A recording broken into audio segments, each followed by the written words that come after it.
Alrighty, football fanatics, everybody who loves watching football, NFL, college, whatever you like, you have come to the right place. Welcome to week number 2 of the NFL weekly predictions. And we are doing week 2 this week.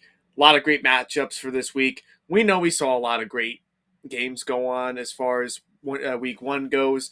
I'm so excited that all of you are back here again. And for those who are still trying to get in, trying to find the link and what have you, you have plenty of time. And just be able to look up YouTube, tell your friends and family as far as like you wanting to watch some sort of podcast, being able to know a little bit about football and wanting to hear about predictions and possibly best bets as well, and maybe even some fantasy football advice if you guys are hoping for that. So, but welcome to another episode. I hope you all enjoyed watching last week as far as my weekly prediction for week 1 went. And I hope you guys enjoyed my video from last night when I was doing my recap and reactions to a lot of the games that happened in week 1. I know that nearly wasn't as much. That was more of a condensed version of that. I'm going to try and keep those as short as possible. I don't want to really overexert anybody for staying on for like over 2 hours long. I know it's a lot, and I know I'm only starting to try to build a fan base right now as far as people trying to listen to me and trust in me in terms of NFL content. So, I'm definitely trying to keep my videos as condensed as possible, but there's just too much to talk about, so much detail to really cover in each of these matchups and games that happens and stats, and there's just so much uh, informative stuff that I feel like you guys need to know about. So I try to be as clear as informative as possible when I'm doing my weekly reviews, when I'm doing my reactions and recaps for each week. So, just keep that in mind and bear with me as I try to progress and do better in the future for each video. But, it's great to see everybody back listening on once again. I'm excited for week number 2. This is supposed to be another really good week of football. A lot of really good matchups this week. I'll talk about a game that I personally would want you to really look out for this year, as far as this week, as far as if you're betting on games or if you're just planning on watching a simple, generic. Want to hear a little bit about like updates and how each team did last week a little bit. I'll talk a little bit about that when I go to each of those matchups. But you know, another great week of football. I'm so excited. I'm so pumped to watch, and it all starts tomorrow night with our first game. So we'll talk about that first. But before I do that, I think it's very important for me to do this to also, really emphasize and be able to encourage everybody who is watching tonight. Please go ahead, hit that like button on this video right now and let me know what you guys are thinking, what you guys like, what you guys don't like, what you guys would like me to improve on in the future, and possibly even during these weekly picks, and just something that that you guys might want to see from me in the future. So hit that like button, leave a comment down below on this video or other videos as well, and just be able to tell me what you guys are thinking and what you guys would like me to see do in the near future. Also, another important factor too to keep in mind too, not just to like this video, but also to, as I pull up the graphic here, also to please subscribe to this YouTube channel. I know that there's so many different people who talk podcasts and everything. I know people listen to Colin Cowherd, they listen to Shannon Sharp, they like to listen to Stephen A, Max Kellerman, and all those guys. But I don't believe none of those guys are as good or as informative or really want to be as unbiased as possible about each team. I think I'm the best guy for this position, in my opinion. So just hit that subscribe button and follow and hit that notification bell so that way you can get all sorts of notifications of when I am going live or when a new video is released on this channel. So hit that subscribe button right here, right now, when you have the time. Thank you. Okay, so right now we have one person in right now. I don't know exactly who that is. I might know who it is, or I don't, but if they don't leave a comment down below, I never really will know. So it might be just a viewer, but whoever it is on out there, thank you guys for tuning in. It really does mean a lot to me. It shows me a lot of support and the emphasize, what I really want see this fan base and try to have this fan base grow in the near future. It's just, it really appreciates me, makes me feel appreciated, and knowing that you guys are here with me and wanting to listen to what I have to say for each game. So with that all being said, let's get started with our first game, starting off tomorrow night at 8:15 p.m. with the primetime video airing of Thursday Night Football. And that game is going to be none other than the Los Angeles Chargers going up against their AFC West foe in the Kansas City Chiefs. So the Chiefs in this game are favored by 4 points, which is honestly not really a big shocker in my honest opinion. It's the Chiefs and the Chargers have had some close games in the last couple of years. I know last year was kind of a fluky year for the Chiefs a little bit, where they kind of won some games just kind of like by luck. And when they did play the Chargers last year, they actually did lose to them in week 3 at home, and they were able to beat them later on in the season when they traveled to Los Angeles. So the Chargers and the Chiefs this week is Thursday Night Football, and this is one of my favorite matchups here because we get to see an electrifying offensive explosion from two of the greatest quarterbacks right now in modern history, of the NFL history, that is, in Justin Herbert and Patrick Mahomes, who are both just out of this world when they play football. So both quarterbacks are, as we know, they're both young quarterbacks who are at least in the top 5, in my opinion, this year in terms of quarterback play. So both of these quarterbacks are really good. But let's take a look at the Chargers. The Chargers offense honestly really impressed me kind of last week. So some players on that team last week kind of took a step back a little bit, didn't really do as much as I thought they were going to do with Justin Herbert. I kind of thought he was going to rely more on like his top guns in Mike Williams, Austin Eckler, Keenan Allen. We don't really even know if Keenan Allen's even playing in this game or not yet. I haven't really heard any other news, but I know he is questionable. So it may be very likely that he doesn't play tomorrow. And if he does not play tomorrow night, that kind of opens up a little bit of some competition now for Herbert to find other people to throw the ball to besides him or Mike Williams. I know Mike Williams should get a very good amount of targets if Keenan Allen does not play too. But the Chargers, they're actually very similar to the Bengals, where they're really good on offense, and their passing game is pretty elite because they already have the elite quarterback in Justin Herbert, and they can run the ball when they really need to. Austin Eckler is a difference maker when they use him effectively and when they want to use him in terms of the running game. So when they really want to run the ball, they can run it very well. Last week was kind of a week where they didn't really use Eckler a whole lot in terms of like running him a lot, and I think they relied more on Herbert and his throwing ability, in which he did. Don't get me wrong, I thought Herbert had a great performance in week 1 against the Raiders. I thought he did a phenomenal job in terms of that, but most of his touchdown passes and more of his targets for last week was more towards like Josh Palmer was one of his favorite targets that he was doing last week. He threw, uh, you know, he did throw some passes to him. So which is someone who could be a possible wide receiver 3. And if Keenan Allen does not play, if he does not play tomorrow night, then he could definitely step up as a wide receiver 2 for Herbert, which, we'll get to see more about Herbert and see how he does in that aspect, in which, I think Josh Palmer does have some ability to really do well in this league.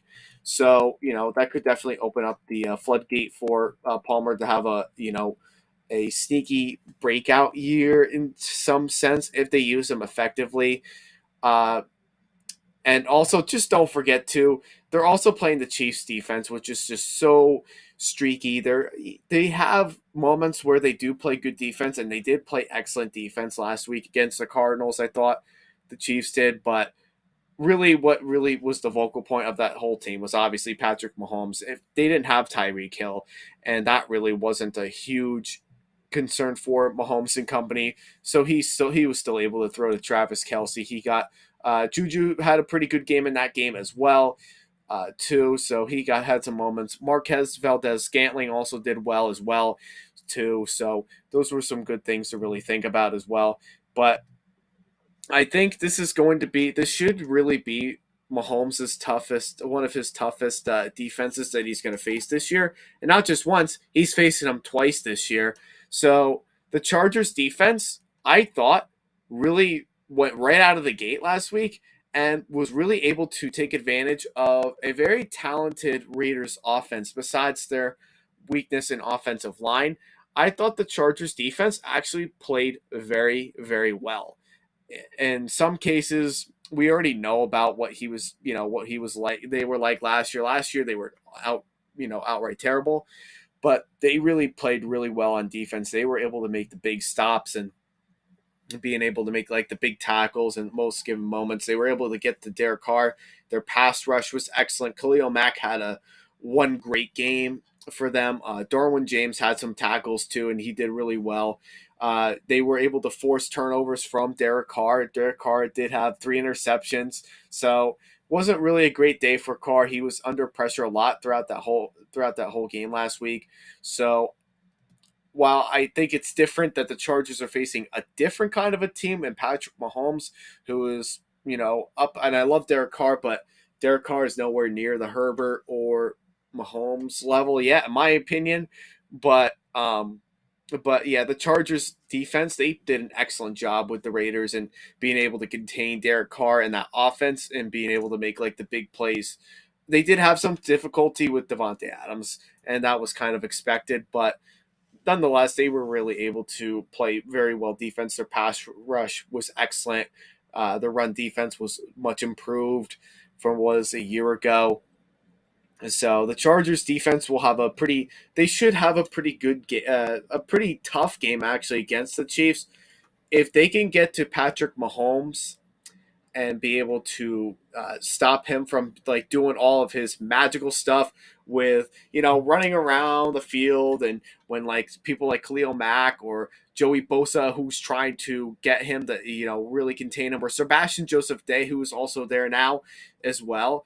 There's a lot of different ways of like how the Chargers can beat the Chiefs if they can contain Mahomes, if they have him throw within the pocket and not have him like make a go around like circles and scramble outside of the pocket to make like a big play, which is something that Mahomes does really well and when he is under that kind of pressure. I think it's just I think the Chargers could win this game. If not, if the Chargers defense falls flat and Mahomes is playing, Patrick Mahomes football where like he's just going off and throwing another, 4 to 5 touchdowns in this game, it'll be a long night for the Chargers. But I think it's going to be more of an offensive explosion game than it really is going to be defensive on the Chargers side. Now, as far as the Chiefs side, besides Chris Jones, there's not really Daniel Sorensen is kind of getting older now, so he's not really anywhere as near as he was before. Besides Chris Jones, the Chiefs defense has some flashes of having some success, but they're not, they're not anything really that really scares you. They're not really anything that, you really want to like keep your eye open for as far as being able to make like the big plays or being able to run. I think you can run on this Chiefs defense, honestly, which the Chargers should utilize Eckler a lot in this game if they really do want to, really use up the time and manage the clock effectively, and and want to beat the Chiefs that way and give Patrick Mahomes less time to be able to do the Mahomes magic.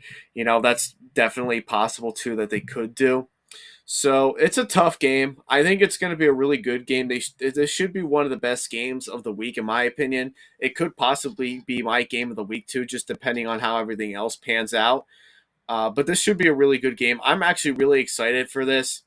And it's really hard for me to really pick who I really want because I really like the Chargers, and I just love everything about the Chargers this year. They should make a deep playoff run this year. Now, on paper, I would say the Chargers are much better.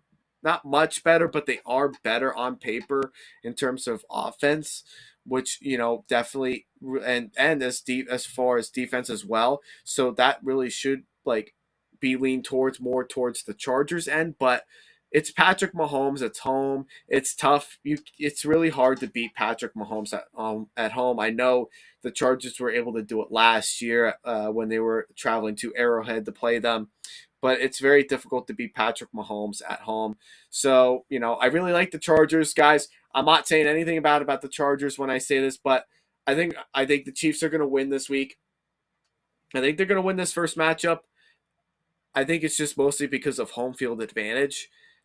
I think the defense really has to go to town for the Chargers if they want to be able to win this game, and they got to really be able to contain Patrick Mahomes from making that big play if they really want to win this game. So, I think it's going to be tough for the Chargers.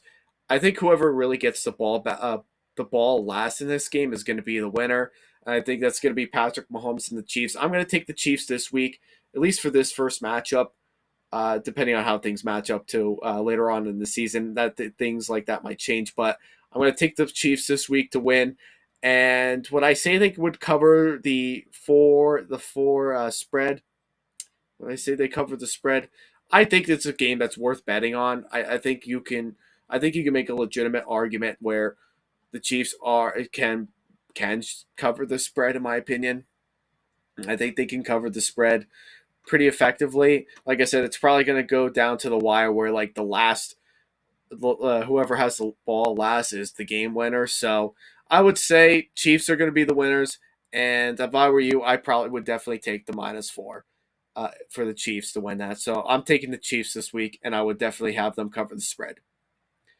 Okay, surprisingly, this next game here, this could also be a sneaky good game this week. That could potentially be a game of the week too, depending on how it really does pan out. It's the New England Patriots, and they are going to Heinz Field in Pittsburgh, Pennsylvania, to play the one and only, one of the best franchises in NFL history, the Pittsburgh Steelers. Now, surprisingly, I thought that the Steelers would actually be favored in this game, but quite surprisingly, they're not. It's actually the Patriots who are favored by 1.5 points, which is a little bit surprising to me because I think the Steelers had a better showing last week when they were in Cincinnati to play the Bengals last week than the Patriots did when they played the Dolphins. So I was a little bit surprised about this actually being the case.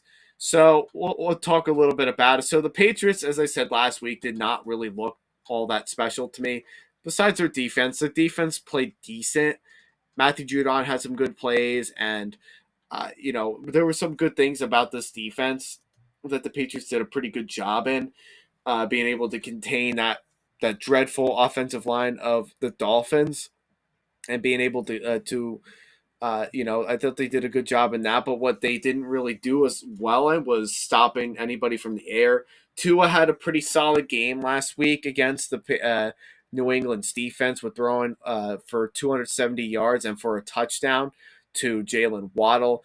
But most of those targets and the receiver he was really relying on last week that the Patriots usually have struggles with stopping, and that was Tyreek Hill. Tyreek Hill had a pretty solid game, not an elite game like where Patrick Mahomes, if he was still with Patrick Mahomes, it wasn't like electrifying performance for him. But I thought Tyreek actually, from what I was watching through highlights, I thought Tyreek Hill actually looked pretty good. I think he felt comfortable with the offense here, and I think the defense for the Patriots just had a very difficult time in being able to cover him as Hill was able to receive the ball for had 8 receptions in that game. It was almost close to 100 yards, almost close to 100 receiving yards in that game. So.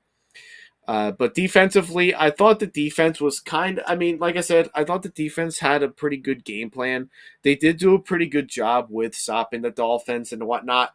So I don't really think the defense is really too much of a problem. I think you can still rely on Devin McCourty to make some big plays. Matthew Judon is an absolute beast. I think you can definitely still rely on Matthew Judon to make, some really big plays. And I think this defense, Adrian Phillips is pretty decent too, who had some moments too, and Kyle Duggar, who also had 4 tackles too in this game. So, the Patriots defense really doesn't concern me as much as their offense does, and their offense against the Dolphins last week, and not for nothing, the Dolphins have a top 10 defense. Don't get me wrong.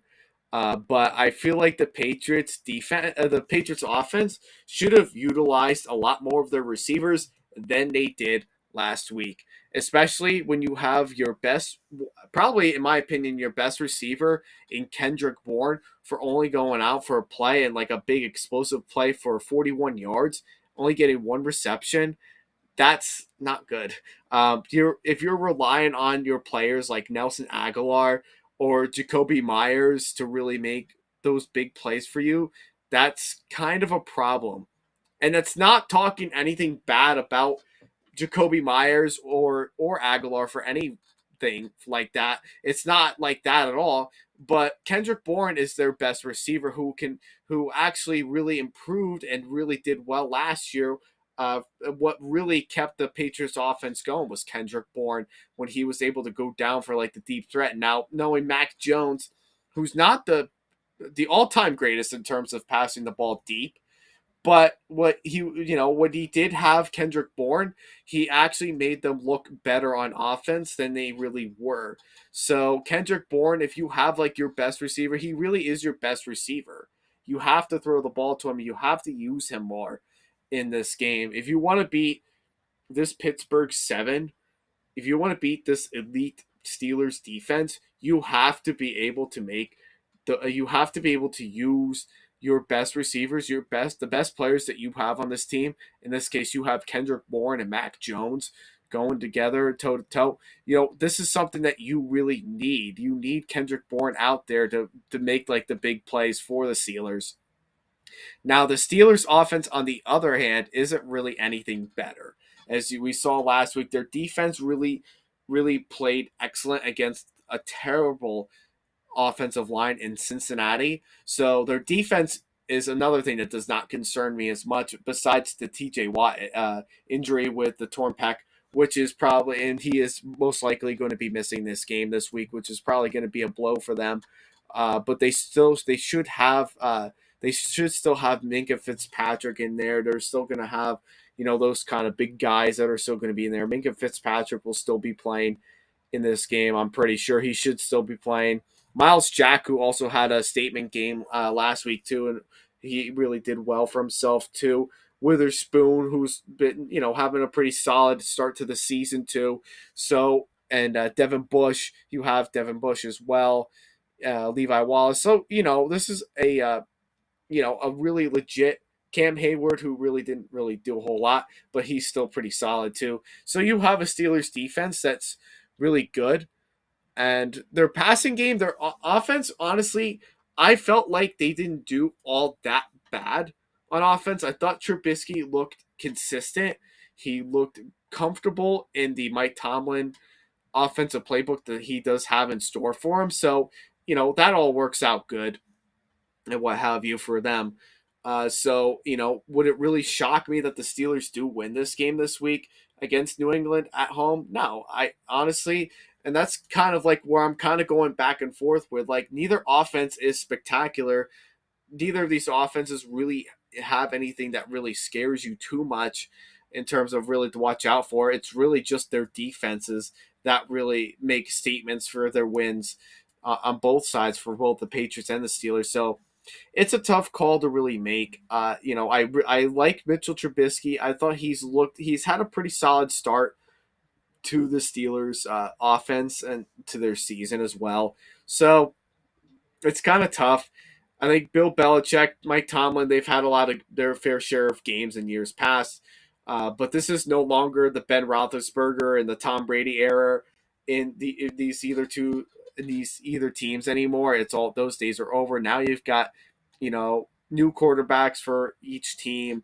You've got a whole new different look for both teams now that aren't really quite as elite or as like legit contenders as years past. So those are things to really think about as well. So it's a tough game. It's a tough game to really decide. I don't know. I think this is a game that's really worth betting on. It really wouldn't shock me if either one of these teams do win. Just what I saw from the Steelers last week, kind of, really, if I was playing for, if I was the offense of another team and I was facing this Steelers defense, that would honestly really concern me because TJ Watt, who's not playing in this game most likely, uh, would be able to tore apart that offensive line. And even without him too, if you still have like Minka Fitzpatrick, you still have your Devin Bush, you still have Miles Jack, who was a big pickup in the offseason, Levi Wallace, you still have like all those guys. You still can win some games on defense. So I think this week, and I don't really like betting against the Patriots, but I think I would definitely, I not definitely, but I would probably take the Steelers to win this game in a slight upset, not totally. I think it's just mostly because of home field advantage. I think the Steelers win this game. And I like, there's just some things. I feel like the Steelers just have a little bit more juice with Mike Tomlin in the terms of their offense and their defense on both sides that kind of can get this game really rolling. And especially on defense, probably could give Mac Jones some problems. And I like Mac Jones, and I think he's the future for the Patriots.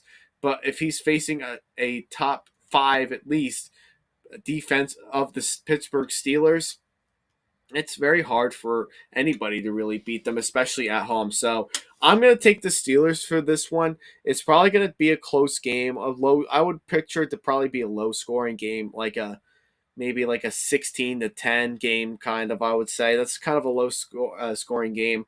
I think it's just mostly going to be defensive. I think the Steelers can pull off just enough to be able to beat the Patriots at home. And I would probably go for the 1.5, the plus 1.5 for the Steelers to cover in this game. So I would go with the Steelers to win, and I would have them I would have them cover the spread in this game. So that's how I would do that. All right, next game, we've got the Giants, who are coming off a huge upset over the Tennessee Titans, going to Charlotte, South Carolina to face the team that recently lost to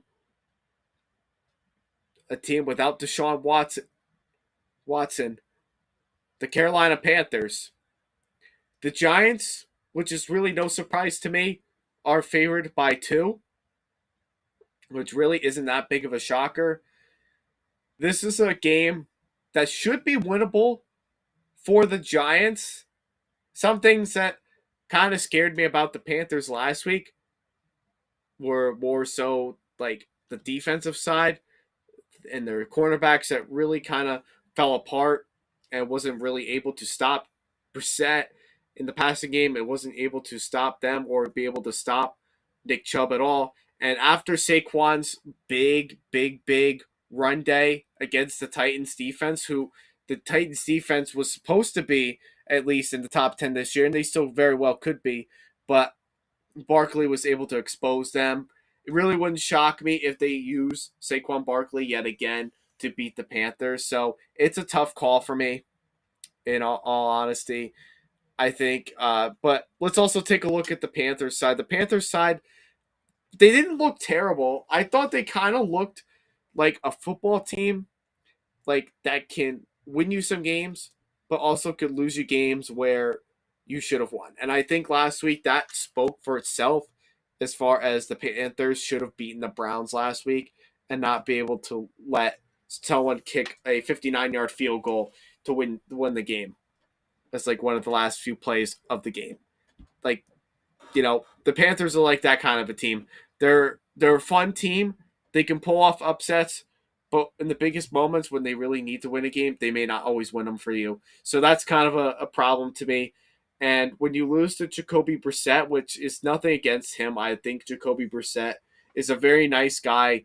Obviously, I think he's a decent football player, but definitely not a starter in this league. If you lose to him and the Browns with like highly overrated wide receivers, a very overrated defense, you lose to them. That's not very good, in all honesty. So tough call for both. I could see either team be winning this game. I could definitely see the Panthers winning on their home field advantage and beating the Giants. So that really wouldn't shock me too much. But at the same time, I wouldn't be surprised if the Giants did start off the season 2-0. I really wouldn't be surprised. I think the Giants are not a great team, but they're a team that can be fun. They can pull off any upsets. They can beat you in mostly any way possible if their defense comes to play like they did last week. So it's a tough game. Uh, you know, Saquon should definitely be back.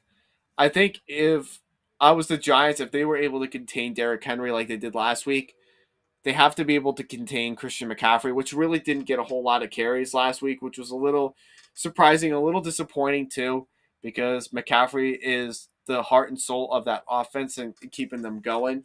So if they don't use Christian McCaffrey as much and they rely more on Baker to make like big plays to DJ Moore or to Robbie Anderson, who I think Robbie Anderson this year might actually be a little bit better than DJ Moore, might be more of Baker's trustworthy wide receiver that he might throw the ball to this year. So, if they can be able to contain those kind of things, the Giants can win. But if they really let McCaffrey go off, and their defensive line really gets to Daniel Jones and company, with a struggling offensive line of the Giants who, had some moments where they were better when they were playing the Titans, but they still weren't great. So there's a lot to really think about in this game.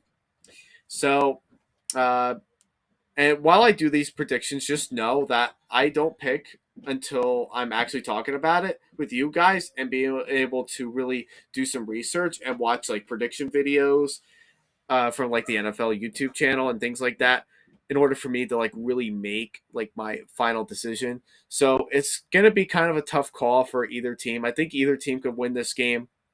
I think it should be a fun game. Might be low scoring, might be more towards like a run kind of a game where like both teams are like old school and just focus on their run, which they're both very strong in the run game. So it's a tough call. I would like to see the Giants be 2-0, and I think they could, but I wouldn't be shocked if they were 1-1 too after this one because once they play the Panthers, they have the Cowboys next, who is going to be without Dak Prescott for at least 6 to 8 weeks. So that's a winnable game for the Giants right there. And then week 4, they have the Bears, and they travel to New Jersey to play them. So, this really, on paper, like their ceiling right now, they could start 4-0, which is, very well possible. But it's going to be very hard for them to do that, obviously. But I think I'm going to take the Giants to win this game. I think the Giants can. I think Barkley is going to be used like a Derrick Henry and Jonathan Taylor. I think you're going to see them really run the ball a lot on him. I think Saquon can really take advantage of this Panthers defense, who is like they're solid, but in some cases they're not really all that great shakes and everything like that. So I think they can have another good game on the ground and be able to really take advantage. And if they limit Daniel Jones from making too many mistakes, they should be able to win this game. So I think I'm going to take the Giants to win. Somewhere in the 20s. I think I'm going to just say 27-24. And I would say, see, it's tough. I don't know. I don't know if the Giants will cover the spread or not. That's kind of tough for me to really say if they're going to cover the spread. So this is a kind of a game I would probably avoid. I would avoid honestly betting on this game until like Sunday. In my honest opinion, I would wait until Sunday at least or Saturday night to really place a bet if you are going to bet on this game. I'm personally not going to really bet on it because you never really know about the Giants. You don't really know about the Panthers. They're both teams that they can be fun, but they're not anything like really to write home about per se. So I would hold off on betting on this game, but I think I'm going to take the Giants to win in what some might consider a slight upset over Baker Mayfield. I think both quarterbacks can have a pretty good game, but I think at the end of the day, the Giants are going to just really utilize Barkley to the best of their ability. And if McCaffrey's not really running as much, if they don't use him in the running game and be able to make him like use like the big things that he's good at, it could be a long game for them. So give me the Giants. All right, next we've got the New York Jets, who are traveling to Cleveland, who beat the Carolina Panthers last week. They're going to Cleveland to play the Browns. So the Browns, which is a little surprising, are favored by 6, but at the same time, not really. So when I say this is a safe bet for the Browns to cover the spread by 6 points and be able to win by that much, I don't know. That Jets defense, despite Joe Flacco really being a statue and not really doing a whole lot for the Jets offense, and Robert Saleh, who's, really failing as a head coach, in my honest opinion, their defense played excellent against the Ravens, which I kind of told you last week in my weekly predictions that this Jets defense is going to give teams problems this year, and they matched up very well with the Ravens offense.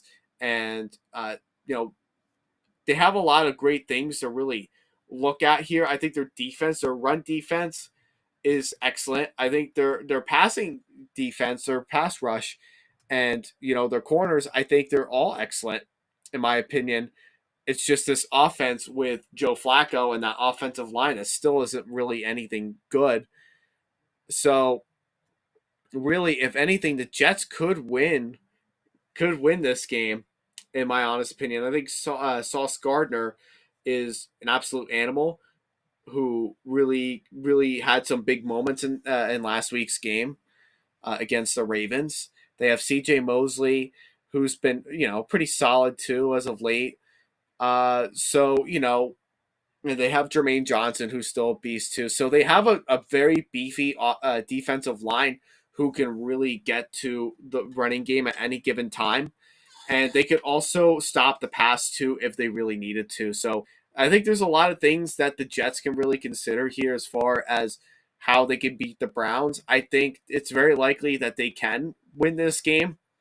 But at the same time, if their defensive line can really hold up on the run game with Nick Chubb, Kareem Hunt, and Brissett, who kind of does make some scrambles and tries to make like some running plays here and there, if they're able to contain the run and be able to cover like some of the receivers, like I could see Sauce Gardner and Amari Cooper having a one-to-one matchup and actually being a pretty good matchup between the two. If Gardner can really get to Cooper and be able to being able to cover and not have Brissett really be able to throw the ball to him as much, the Jets can win this game. I think it's very possible that the Jets can honestly win this game even with Joe Flacco because of some of the problems that the Browns do have. Last week was kind of a little bit of a lucky shot where they were able to kick a field goal in, and it's no disrespect to the Browns. They do have some talent on them, but I think the Jets can play spoiler alert this week, even if they don't have Zach Wilson, even with a not a great passing game. But what I did see that was actually pretty impressive last week was that the Jets could actually run the ball. I thought Michael Carter and Breece Hall, who Breece Hall didn't really get a whole lot of touches in last week's game, but I think Michael Carter is actually a pretty decent running back that was able to get you that was able to average 6 yards per carry, which is pretty impressive for being the Jets and being able to do that and not having a great offensive line. That's actually pretty impressive. So I would honestly would want Carter to really start this game, and I would have Breece Hall to really make like the short stops. I'd be able to make like the short runs if he really needed to. So I think it's kind of a game where like it could really go either way. But I'm not so sold on the Browns just yet until Deshaun Watson comes back. Then that's when like the team might actually look good And no disrespect to Brissett, but Brissett is no Deshaun Watson whatsoever. And he honestly didn't have a bad game against the Panthers last week, but he did have some throws where he did miss some touchdown passes to certain receivers that he was throwing to. So, not the most accurate quarterback per se. And I think the Jets can be able to take advantage of that. So I think in a slight upset, I think the Jets play spoiler. I think they can beat the Browns at home. I think their defense can have another solid day, being able to stop the pass. They can also contain Nick Chubb, Kareem Hunt. I think they'll have a good game in this. I think the Jets could win, but I think it's going to be like a low scoring game where Joe Flacco is not really doing anything too special to help the Jets really do much on offense. They're going to have to rely more on their running game in order to beat the Browns, which they can run the ball, and they honestly can run on this lacking a little bit of a Browns defense. So I'm going to pick the Jets to win. Spoiler alert. I think they're going to win this game in an upset. I think it will probably be low scoring, probably like 19-16, I would say, kind of low scoring like that. Maybe 16-13, I would say. Somewhere around there is like a 3-point margin. And instead of the Browns covering, which I don't think they're going to cover in this game, I would probably avoid betting on this game and just play it safe and probably just not bet at all, or just bet on the money line for this game. So I'm taking the Jets to win. Spoiler alert in this game. Okay, next we've got the Indianapolis Colts traveling to where it's been their kryptonite, winning in Jacksonville, Florida, to play the Jaguars. The Colts have not won in Jacksonville in 8 years. I believe it was 8 years. Since 2014 was the last year that they've actually played well in Jacksonville, or actually even beat Jacksonville away on the road. So the Colts are favored by 4, which, well, shocked it's not less, considering that the Colts don't usually play well against the Jaguars. For whatever reason, they usually don't play well against the Jags. Don't know what it is, especially in Jacksonville when they lose. And last year, I think everyone should really kind of remember what happened last year. The Colts, when they came to Jacksonville, and they had a dreadful loss to them on the road, with Jonathan Taylor not being able to muster 100 yards, rushing yards, or Carson Wentz having a very bad day in passing the ball and turn over the ball quite a few times. So there's a lot to really think about in this game. So we'll talk about it a little bit. The Colts are coming off of a game where they really should have won, and that was against the Texans. We talked about that last night. The Colts have to not just rely on Jonathan Taylor in the run game, and they just can't rely on Michael Pittman to make a big play for you. They have to dig deeper. The Colts have to dig deeper, and they have to have receivers step up in order for them to win this game. Because just remember, they're playing in Jacksonville, a place where they haven't won in 8 years, almost a decade. It's been a long time since they've won in Jacksonville. And Jacksonville has not had good teams in that 8-year time span, besides one good year that they had. So, the Colts defense kind of looked good. They didn't look great, not great, but their defense honestly didn't look too dreadful, despite giving up 20 points to the lowly Houston Texans. But the defense didn't exactly do as much as they really should have on defense. And their offense struggled just as badly. Not so much Jonathan Taylor, but Matt Ryan not really having a great Colts debut. Michael Pittman doing most of the catching for this team and scoring the points for them. Yeah, I don't think that's going to fly in Jacksonville. I think if you're going to beat Jacksonville, you've got to step up in your passing game. You've got to do better than that. So, to say the least, that the Colts are favored by 4 is a huge understatement. I think it should be if they're going to say the Colts are going to win, the covers should probably be less, in my honest opinion, just because of the history that they've had in Jacksonville. Now, on the other side of Jacksonville, the team that really didn't it has been terrible the last couple of years actually looked pretty good against the Commanders. I thought Trevor Lawrence had a good game, minus the end. But I thought Trevor Lawrence, for the most part, had a pretty solid game. Travis Etienne really didn't do anything like everyone thought that he was going to do this year. James Robinson actually stepped into the game and was able to do more than what Etienne was able to do this entire throughout the whole game. So that was kind of nice to kind of see my man James Robinson, who was really honestly is the vocal running back of that team, and he should be the starter, but isn't for whatever reason.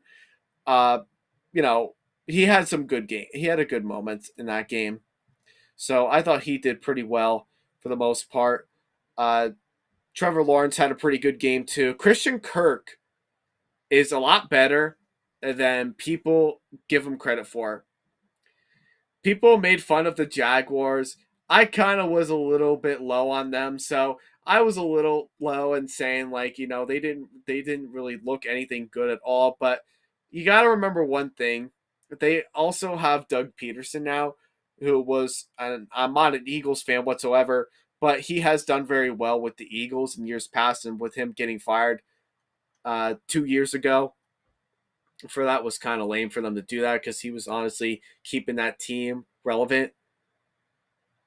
And now that he's in Jacksonville, I think he's going to turn this team around. This team can actually be not a great team, but this is a team that I think, really can make a name for themselves. They can play spoiler alert in some games, and their defense is pretty underrated. I think their defense looks pretty, for the most part. I think Trayvon Walker was an excellent pick for them in the first round, the first overall pick in the 2022 draft. Josh Allen, not the quarterback Josh Allen, but Josh Allen, the linebacker who, has had some really big games last year, is also very good too to really keep an eye on. Devin Lloyd, who also had a monster game last week against the Commanders. So there's a lot of things to really look at. I think really the vocal point of this Jacksonville team is the offense has some flashes and they can do some things that can trick up defenses and they can score on you in any given way.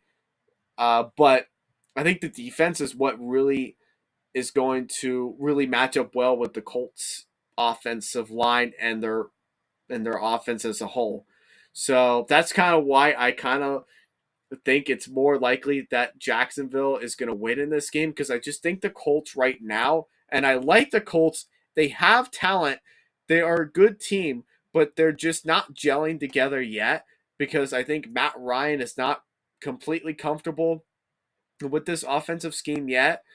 And I think not everybody's in rhythm yet with this whole team. I don't think they're completely in rhythm yet, and as far as defense goes as well. So it's going to take maybe a couple of weeks for them to really get going, really being able to win like the big games possible, and being able to be like the dark horse. Like I kind of thought they would be a dark horse team this year. So it's really hard for me to pick them to beat Jacksonville after last week's horrific game against the Texans, where they really should have won that game. So I'm going to play it safe. I'm going to take Jacksonville to win this game. I took them last week to win against the Commanders, and I was wrong about that, but I wasn't too overly confident that they were going to win that game really anyway. But, they did put up a good fight. Trevor Lawrence looks better. He could take a step forward this year. He could really step up and be a good leader for this team. I think Jacksonville is going to win in Jacksonville this week. And if you're going to bet on this game, I probably would focus more on betting on the money line. So I'm going to take the Jags to win this game and bet on the money line for this game as well. So that's how I'm going with that. Jacksonville, give me the Jags, man. Give me the Jags. I want to make sure I'm doing the next game. All right. Yeah, I apologize, guys. My eyes are like really killing me right now. It's been a long day, so as soon as I'm done with this, I'm going to bed. Sorry, but I'm just so tired. Had a long day. All right, next we've got the Miami Dolphins going to Baltimore to play the Ravens. The Ravens are favored by 3.5 in this game. Now, the Dolphins hype, is it living up to expectations? Are they living up to their expectations? Is their offense really as explosive as the hype made them around to be? Well, let's take a look. So the Miami offense last week only put 20 points against the Patriots. Now I know that's tough to put that many points on the Patriots, but if you're having like a really high, you're really high and mighty on this Dolphins offense, and you think they're going to really make like a big name for themselves this year, and they're supposed to be like this high and mighty team that's going to be really good, you know, you have to live up to those expectations. Last week, and I'm not blaming all of that on Tua. While I don't generally think that Tua's really the answer as like the long term quarterback for this team, and he didn't really have a bad game against the Patriots and defense. He had a decent game, solid game where he was able to make some big plays. But their offense really hasn't come together like the Colts. They haven't really come together yet to really do anything special. Their run game, they still can't run the ball much, if not at all, in this game. Where last week they had Chase Edmonds, who was rushing but didn't really get them a whole lot of yardage, and they had Raheem Mostert get a couple touches, but it was mostly Chase Edmonds, and they could not really spur out anything at all, really, on the ground. So they really have to rely on their passing attack to do that. Now, Tua and Tyreek had a good connection, which was a little bit surprising to me. I didn't think that they were going to really hit it off as good as they really have. As some people probably would have. I didn't think they were going to really hit it off that well, but based off of what I've heard from training camp, OTAs, and now that they're actually in preseason, now they're actually playing in a real game, I think they have a pretty decent connection. It's not a real special connection between the two because I just don't think Tua is a really good deep passer, which is the absolute best that you see Tyreek Hill in, is being able to catch that, it being a deep threat.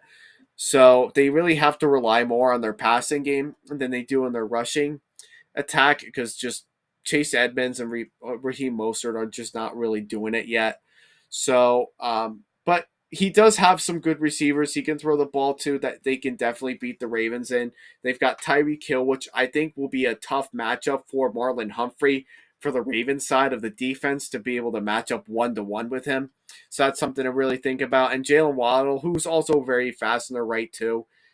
So that could be one too. Cedric Wilson has some flashes of being good here and there, but he's not really anything to really write home about per se. So that's something to really keep in mind of. So Mike Gesicki is just highly overrated, I think. I don't think he's really doing anything much for this offense this year. But however, their defense is still pretty elite. I think their defense really it goes to town when they do play, very good teams. I think last year their defense is what really took over when they played the Ravens last year at home. Their pass attack, their rushing defense, they all did a very good job in that aspect. I think the defense can definitely give Lamar some problems again.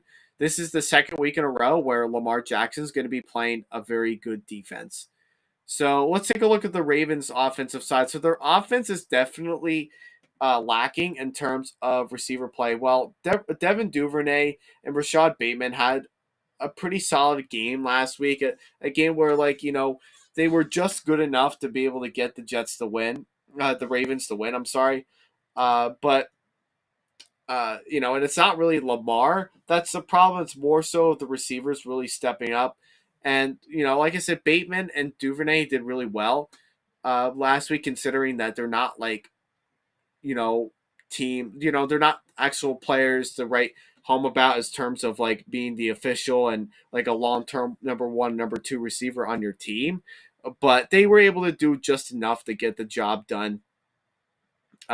Mark Andrews, who's still a very good tight end, an elite tight end at least, but he didn't really do a whole lot for them last week, and it kind of showed that too, where he wasn't. You know, the Jets defense was able to cover him up well.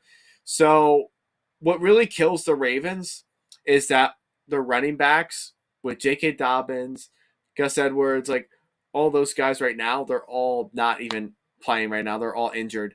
So their rushing game in terms of like running the ball, that definitely hurts them a lot, is where they're the strongest in terms of running the ball, keeping it on the ground. So Kenyon Drake got to play last week and didn't really do anything special for them either. So, and Lamar really didn't rush as much as he normally does, or they were able to contain him quite well with the Jets defense. And I could see that being a similar problem again with the Dolphins defense. I think you could definitely make some arguments that the defense of the Dolphins can definitely give Lamar yet again some problems, especially if you have Xavier Howard, and he definitely can win like that 1-to-1 matchup against really any receiver, even elite receivers. He can actually really cover up well with, and I think he should be able to win some matchups when he does play against he was able when he does play against like Devin Duvernay or Rashad Bateman, and like those some of those guys too. Maybe even some receivers that you may not even hear about before, but might get some playing time. So like what we saw last year in this game could definitely happen again. I'm not really sold on either team. I don't really think either team is that good, to be honest with you. I know everyone likes to rate the Ravens as like high as the as like the best team right now who had the best draft in there, la di da di da. Yeah, but they're not really anything like where they were a couple of years ago.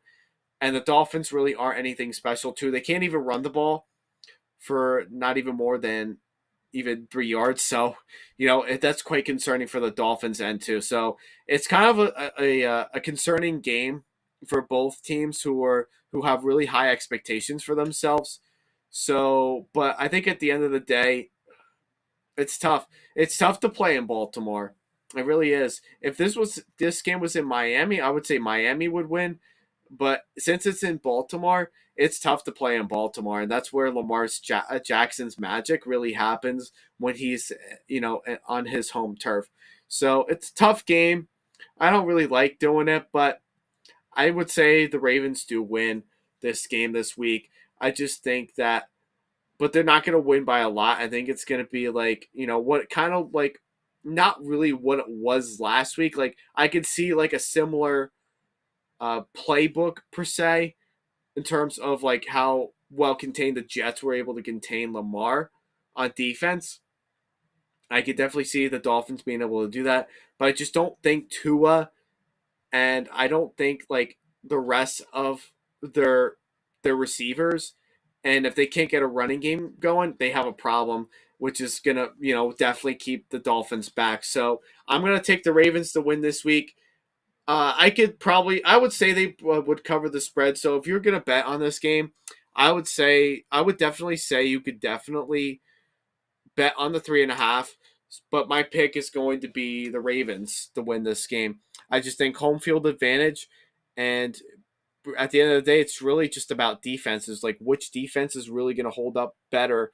And I just think right now, and as much as the Dolphins defense is a solid top 10 at least kind of defense, I think the Ravens defense is just higher, that they can give you some problems in with.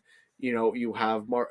You have all those corners that can really make a big name, and free safeties from the backfield too. So I'm going to take the Ravens in a low scoring game for this, and I would say they probably can cover the spread too. So give me the Baltimore Ravens. Again, I don't exactly love them this year, but that's just how it's going to be.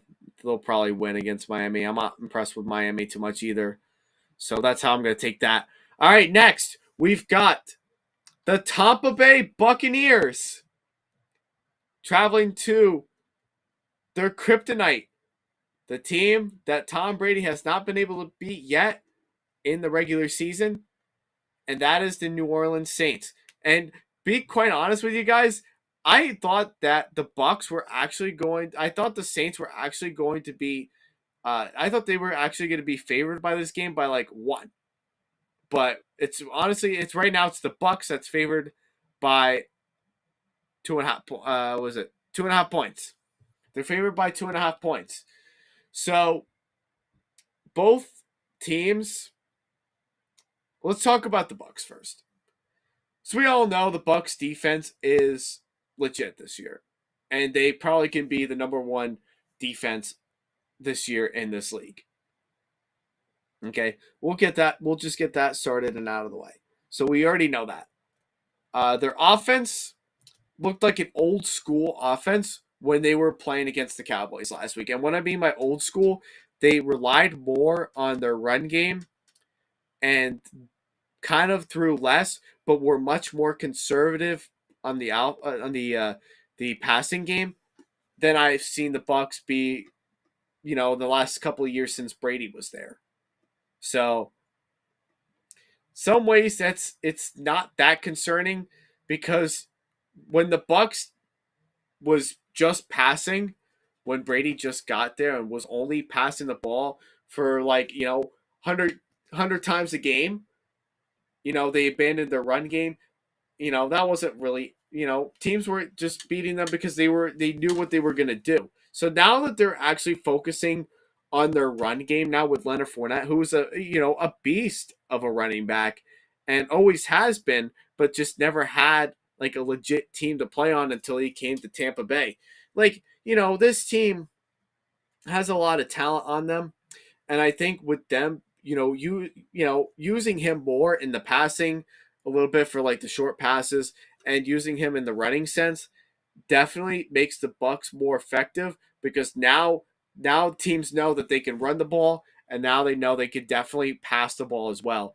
But what the things that do concern me about the Bucks, and just keep this in mind too when I was watching the game last week when they were playing the Cowboys, some of the things that do concern me about the Bucks is their offensive line and their lack of depth in that.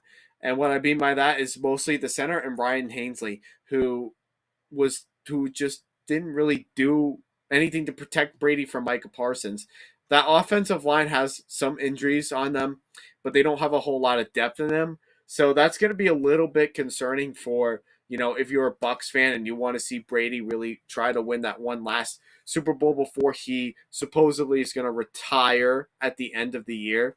So I think the offensive line is a bit of a question mark right now, which is probably why they're relying more on their run game and kind of moving past a little bit of pass only kind of an offense where you're doing like that aerial attack to like Mike Evans and Chris Godwin, who is going to be out for a couple of weeks and he won't be playing in this game. But also don't forget too, the Bucks also don't just have Mike Evans, who's effective in the red zone. They also have Julio Jones, who, by the way, actually played pretty well against the Cowboys last week. Who actually, him and Brady actually had a really good connection, and he's like that guy that you wanted to throw to for like the deep ball. And I think that he did pretty well, being considered being the age that he is now, and with all the injuries he did have last year too.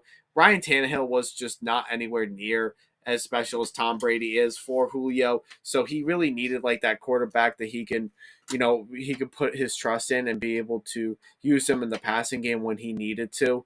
So Julio is still good. I think he's still electrifying. He definitely helps that offense out a lot. He definitely helps out Brady in being able to find like that deep threat where he could throw the ball down the field and rely on someone to be able to catch the ball besides like Mike Evans all the time. And Mike Evans isn't really the greatest deep receiver who can go down for a deep ball, but Julio Jones makes a difference in that offense. Even without Chris Godwin even being there, Julio Jones can do just fine. He can be able to take on that role as well. And they also have Russell Gage too. So they have all the talent around them on offense, and their defensive line is just so stellar too. Now, on the other hand of the Saints, Alvin Kamara is questionable for this week. As far as I know, and what I've been reading with the reports, and even with fantasy football in the Yahoo Fantasy Sports app, I have him on my fantasy team, and they say that he is likely going to play this week, but he's a bit of a question mark this week, which is something I was kind of concerned about when I drafted him in the draft in the one of my fantasy drafts that I have. But I think with the Saints, I think you can get the best out of Jameis as much as you can. Jameis didn't have a great game last week. The Saints as a whole really didn't play all that great last week, especially on defense, which was completely shocking because I thought the defense would have been able to sustain the Falcons, keep it close, but I thought they were going to be able to sack Marcus Mariota. I thought they were going to be able to stop him and be able to pick him off and get some turnovers on him, like a lot more turnovers than I thought. But the Falcons did a lot better than I honestly thought they were going to do. And I just think that Saints defense just absolutely bailed on them. But for whatever reason, they always play well against Tom Brady and the Bucks. For whatever reason, I don't know. I don't know why. I don't know how they do it, but that always seems to be the way. And they especially always beat them in Tampa Bay. So it's a tough game, but I've always picked the Bucks to beat the Saints. I just think the Bucks are a better team. I'm going with the Bucks. I think Brady is finally going to win a regular season game against the Saints this week. I think he can take advantage. If the Falcons can take advantage of this supposed Saints defense, who is supposed to be top 5 this year, according to some fans and some podcasts I was listening to, I have not seen that from the defensive side yet for the Saints. So I'm going to take the Bucks to win this one. I think they finally find a way to beat the Saints in New Orleans in regular season. Finally, Tom Brady will get his first win over them in the regular season. I think it will be kind of a close game. Might be a tough game for Brady. The defense might play well against them, but I think as long as they can use Leonard Fournette, they can run the ball a little bit and mix up the plays and not just be able to not just pass all the time. They can win this game. So I'm taking the Bucks to win this game, and I would probably say it's tough to bet divisional games. So I don't know if betting on the 2.5 is something that's going to be worth your while this week. I think you can hold off on betting on this game until like maybe Sunday to really get the official answer of like what's really going on, what's the injury reports and everything. So I probably would hold off on betting on this game this week. But if you do plan to bet on this game, wouldn't be a bad idea to take the 2.5 for the Bucks. But it's a game I probably would avoid betting on this week. But I'm going to take the Bucks to win. I'm going to take the Bucks to win. Tom Brady will finally get his win in the regular season against New Orleans. In New Orleans, at least. So I'll take that. All right, another game that could actually be very exciting this week. It is the Washington Commanders traveling to the Detroit Lions. So this is another fun matchup that I actually really like this week. That could be another game that could be a potential, slight upset kind of a win, and kind of an either go kind of, whoever has the ball last could win this game. So this is a good game. I like this game a lot. I like this matchup a lot.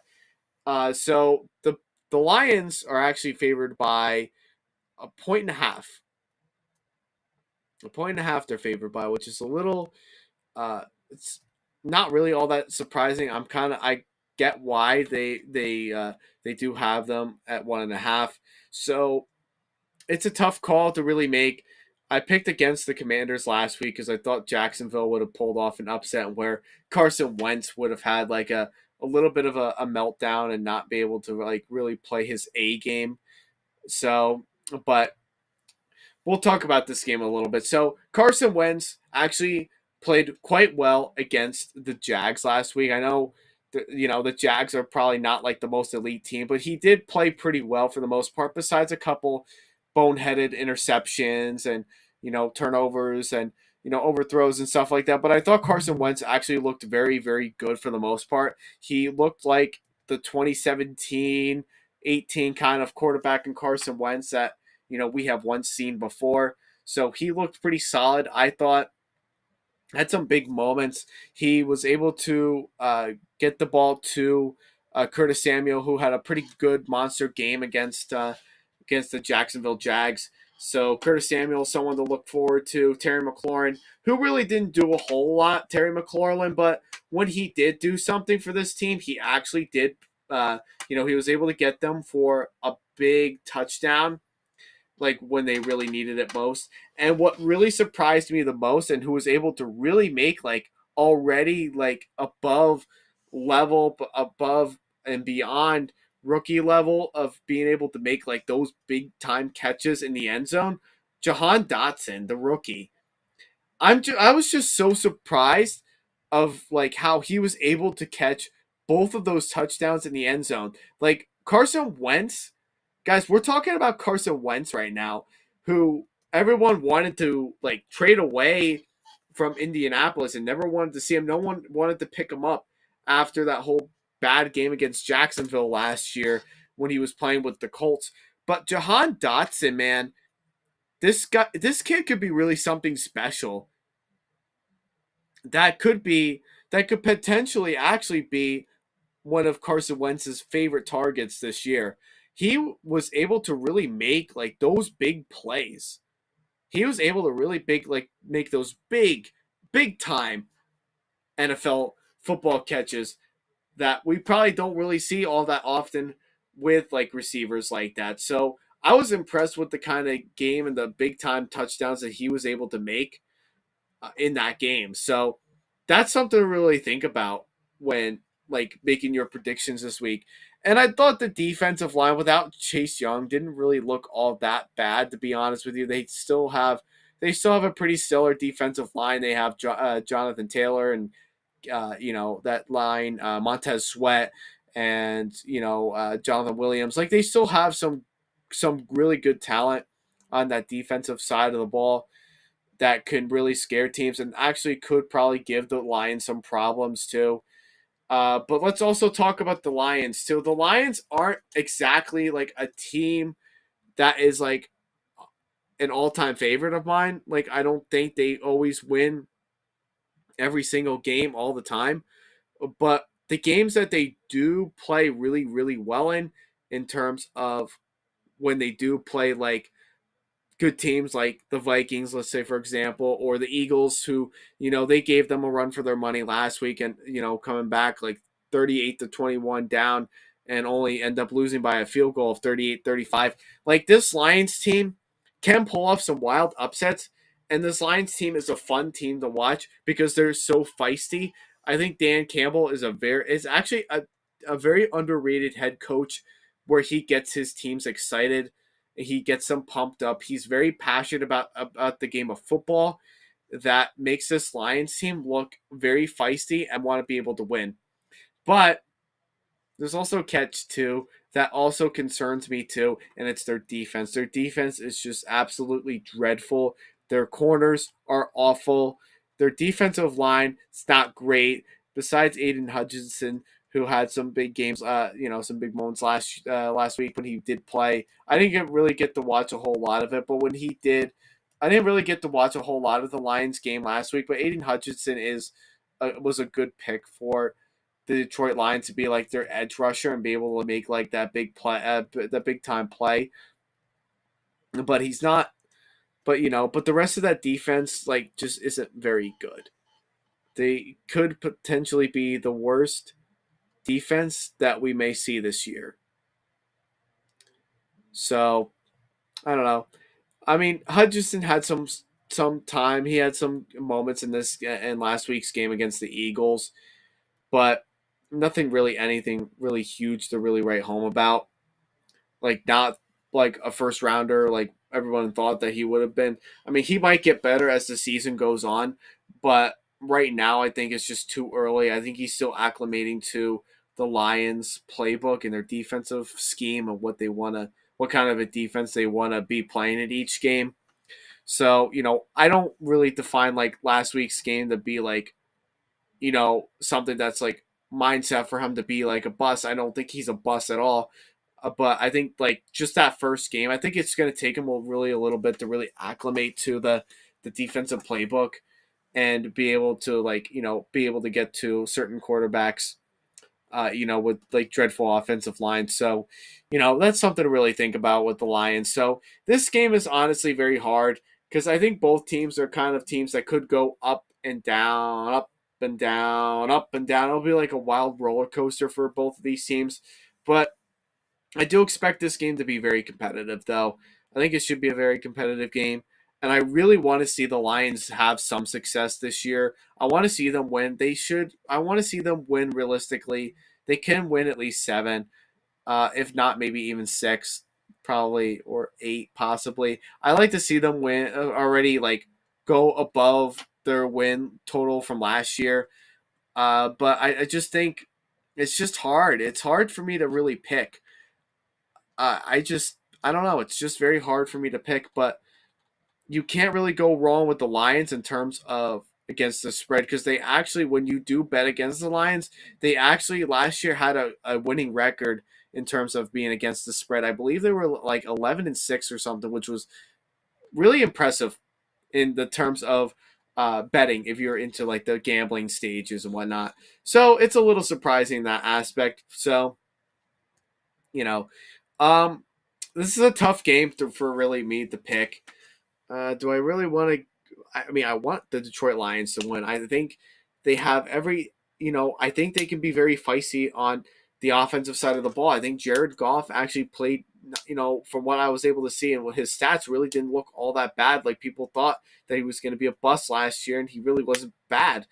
I want to see Jared Goff be successful. I want to see them be able to run the ball well with DeAndre Swift and Jamar Williams and all, that running game. I want to be able to see Amon-Ra St. Brown be able to have an explosive game and DJ Chark. It's so tough to pick because both of these teams are just so unpredictable. You never know what you're going to get. As Forrest Gump once said, life's a box of chocolates. You never know what you're going to get. So it's tough. It's a tough game to decide. But I think just to be on the safe side, and I didn't pick them to win last week, which, you know, it's hard for me to pick. But I think the Commanders, this game could go down to the wire where like it comes down to like the very last play and they kick a last second field goal. I think the Commanders just have a little bit more juice and can take advantage more on defense and put pressure under Jared Goff than the defense of the Detroit Lions, which I don't think is really going to be able to cover very well with Jahan Williams. If Jahan Williams, I'm sorry, Jahan Dotson, with the kind of game he had last week, or Terry McLaurin too, who could be really good, or Antonio Gibson. So I just think they're more. I think the Commanders are more explosive on offense, and I think their defense could get to Jared Goff and that team as well. And if they're not able to really run the ball, they can also, pass the ball too here and there. But if they can't run the ball and they put pressure on Jared Goff to pass the ball a lot, you know, I think the Commanders can win this game. I think it's going to be a very fun game. I'm actually really looking forward to really seeing the result of this game this week. So, but I think the Commanders are going to win on the last second field goal, and I probably would take the money line in this game. I would probably take the money line in this game because no matter really who wins this game, you could still win at the end of the day. So I'm going to take the money line. I would say take the money line for this game. I'm going to take the Commanders are going to win this game. I think Carson Wentz will have another solid day of football for the Commanders, and he could probably make big plays for his team to be able to get a last-second victory over the Detroit Lions, a very feisty team in their own right. So that's why I'm going with that. All right, so how many more games do we have? We have the Seahawks. So 1, 2, 3, 4, 5, 6, 7. Okay, so we still got a long ways to go before we're actually really done. So we're just about halfway there. So next game, I'm gonna try not to really spend a whole lot of time talking about the Seattle Seahawks at the San Francisco 49ers. So this will be the Niners home opening game. The Niners are favored by 9.5 points from what I see. I'm looking on my phone too because I'm watching the stream and watching the live chat box. If you haven't already, guys, make sure you let me know if you guys are in the chat box. Type in and let me know what you guys are thinking so far. I apologize for the long for the long picks, but there's just a whole lot to really talk about. So type away in the chat box. Ask any questions if you guys like. So the Seahawks are going to the Niners. The Niners are favored by 9.5. So let's talk about the Niners first. I know the Niners are looking like they're probably going to be dead in the water for a little bit, especially with Trey Lance being as the starting quarterback. We already know what happened last week. I'm not really going to talk about too much about that. We already know about Trey Lance not really having a successful game in his own right with the Bears, in which I kind of said that he was not going to really do anything special for the 49ers in Chicago. That's a really tough place to play. And what really solidified on that, too, was the weather as well. So, that's something to really think about, too. But Trey Lance, you could just tell by like some of the passes that he was just making throws and he thought he was going to get them for like an open receiver. I'm sorry, but like Trey Lance is just so inaccurate right now. I don't understand why the Niners, with all the issues that they know that he has, that he is not able to be successful in, with Kyle Shanahan not being 100% confident in him, or the GMs, or the whole organization. I don't understand why they think that Trey Lance starting him right now is going to have him any success. If you do not have confidence in a quarterback that you drafted in the 2021 draft, and you traded away some draft picks just to get him because you wanted to find a quarterback that was not Jimmy G, that could not, wouldn't get hurt all the time.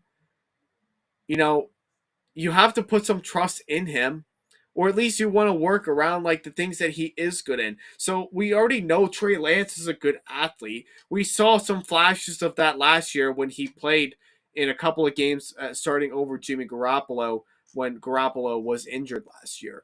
So there are some flashes for Trey Lance where he can be, a good athlete, but just he's not a very good passer at all.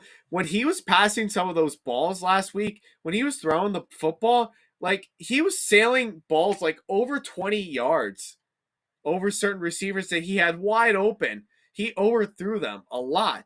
He overthrew a lot of balls to like a lot of open receivers. So it's a little concerning for me. I don't understand, and I don't know how long the Niners are going to be going on the Trey Lance bandwagon. It's probably not going to be too much longer until their season's in jeopardy and where they might have to start Jimmy G again, is my critical thinking, which is probably why they didn't want to trade Jimmy G, because they weren't confident in Trey Lance, the guy that they really wanted to start all this time. But now they're also regretting it too, but they don't want anybody to know that. It's the NFL. They don't want people to know that they make a mistake, and they don't want to admit it at all. So that's what it's really looking like right now for the Niners. So I'm surprised they're actually favored by this much. Now on the Seahawks side, the Seahawks, yes, they did have a good win against the Broncos. Yes, their defense played very good against the Broncos. They did a great job stopping Russell Wilson and their running backs as well, and their passing game. They did do very well. Their defense played their butts off all game long. And yes, Geno Smith had a pretty decent game, probably more of a solid game than Russell Wilson did last on Monday night. So yes, the Seahawks do have some flashes to them where they do have some good things to really evaluate over, but they're still not a very good team in comparison to the Niners. But would it really shock me to see the Seahawks go 2-0 and beat the 49ers? Because we saw the last couple of years the Seahawks own the Niners big time. The Seahawks have had some good games and was able to really stomp on them pretty big. So I really wouldn't be too surprised if Geno Smith ends up being the better quarterback in this game than Trey Lance. I just think Trey Lance has too long of a way to go to really become like the next big name of a quarterback, like a Lamar Jackson or something, like, where he's both an athlete and a really elite passer. He just has a long ways to go that I just don't think he's ready yet. So I know it's in San Fran and it's tough to play there, but I'm going to take the Seahawks. I'm taking the Seahawks to win this game. They're not a great team, yes, but it's a divisional game, a divisional rival game, where the Niners could have traded away Jimmy G, and where Seahawks could have been more of a winning team if they got Jimmy G, but they have Geno Smith, and Geno Smith might have a better game than Trey Lance in this game. The Seahawks defense might let up some points, but I don't know. I just think right now, with the way that things are looking, and just the way with how dreadful and some really bad coaching decisions has gone for the Niners so far this season, and how their game plan is really not panning out to the way they really were hoping for it to be, is where it puts the Niners' season in jeopardy. So, with that being said, I'm going to take the Seahawks to win this game. But I wouldn't bet on this game, though. I really wouldn't worry about betting on this game too much, because I don't think it's going to be a 9. I don't think it's going to be like almost a 10-point game between the two teams. It could be a lot closer. The Seahawks don't really blow anybody out. They play a lot closer games. So I don't really see them being able to blow out the 49ers, especially with that elite defense that the 49ers do have. Their defense is still very elite. That could definitely make some big plays. But nonetheless, I'm taking the Seahawks to win this game, and I definitely would avoid betting on this game. So that's what I'm doing for that. So give me the Seahawks. Give me Geno Smith. Give me DK Metcalf. Tyler Lockett. Yeah. Go Seahawks. All right, next game. I don't want to spend a whole lot of time talking about this, but I might have to talk a little bit about it. The Atlanta Falcons are going to the Los Angeles Rams. The Rams are favored by 10.5, which on paper, the Rams could win by that much. But that's a lot of points to bet on. That's a lot of points to bet on, and for the Rams to really cover. So this is a tough. Well, I believe I'm already going to give you my straight up pick. Rams should win this game, because the Falcons are just not going to have the same game that they did last week against the Saints, where they actually should have won. But the Rams, there's just so much about the Rams that's very confusing right now. But on paper, they have elite talent. Matthew Stafford had some very questionable throws. Didn't play exactly his A game. But the Falcons defense is just dreadful that they should be able to take advantage of. Cooper Kupp could also have a monster game too. Fantasy football fans might want to start Cooper Kupp this week. Expect him to go drop like 40, 45 points on you. For you, if you have Cooper Kupp on your fantasy team, 40, 45 points, guaranteed. They also should be running the ball too, and they probably will, but I think they're going to really heavily focus more on Darrell Henderson than they do with Cam Akers. I just don't think the Rams really trust Cam Akers in running the ball anymore.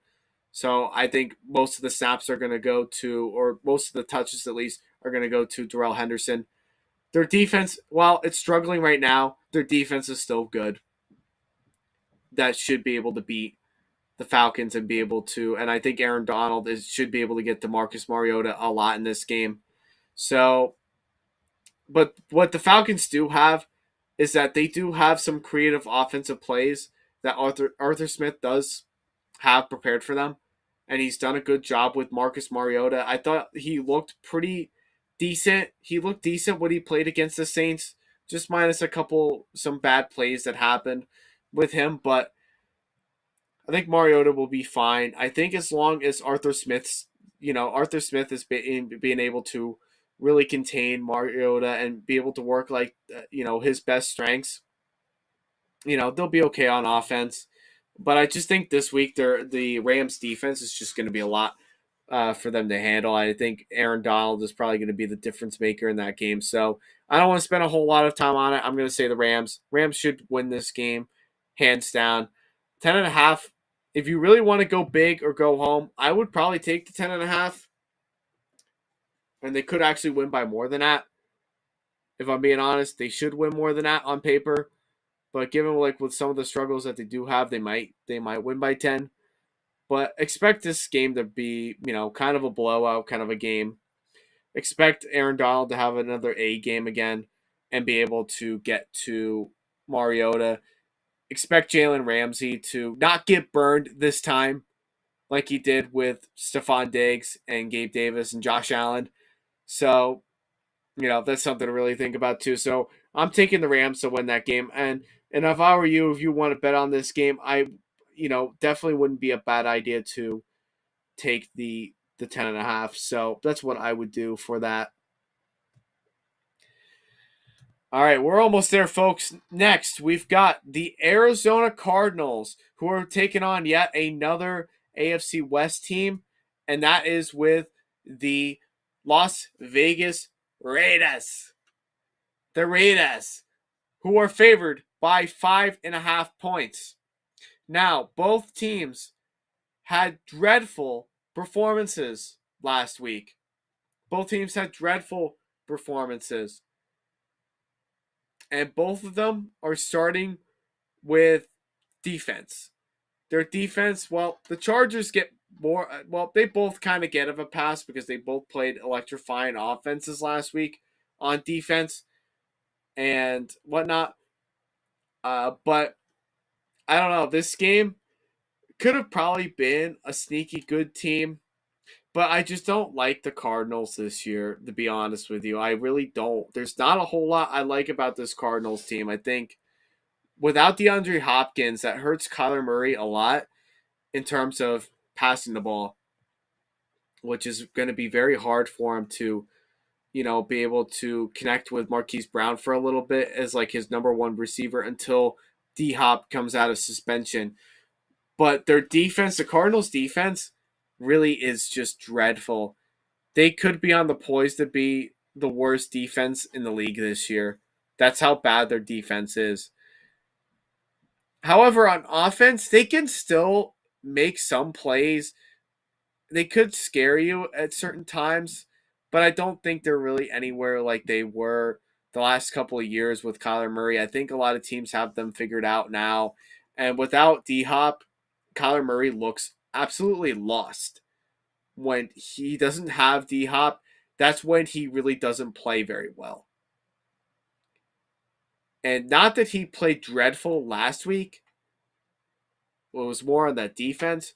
But you can tell this team is just not the same without DeAndre Hopkins. And even when he does come back from suspension, and I'm not really sure exactly how long he's in suspension for. I don't know at the top of my head. If you guys want to tell me in the chat, go ahead.